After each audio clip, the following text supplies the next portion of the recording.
সুন্দর মুহূর্তগুলো যেমন ভোলা যায় না, ঠিক তেমনই প্রিয় কাছের মানুষগুলোকেও কিন্তু তেমনই ভোলা যায় না। আজ অনেক দিন পরে কিছু প্রিয় মানুষদের সাথে দেখা করলাম, অনেক দিন পরে। কারণ এখন আর ঠিক আগের মতো সেভাবে সময় হয়ে ওঠে না প্রিয় মানুষদের সঙ্গে দেখা করার জন্য।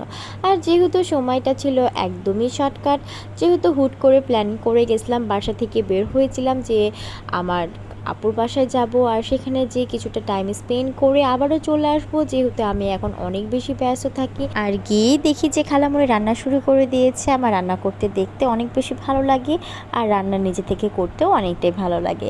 এখন আর ঠিক আগের মতন সেভাবে রান্না করে উঠতে পারি না, তবে মাঝে মাঝে শখ করে রান্না করতে কিন্তু বেশ ভালো লাগে।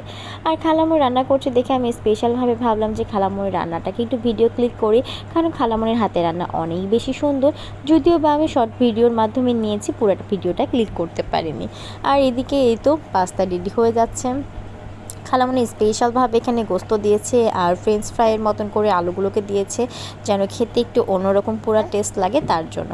আর পাস্তা বানানো তো আমরা সবাই জানি, তাই না? কিন্তু খালামণি যেহেতু বানায়, যে তাই এটা ছিল আমার কাছে অনেক বেশি স্পেশাল। আর ঝটপটভাবেই খালামণি কিন্তু অনেক সুন্দর করে রান্নাটা করলো।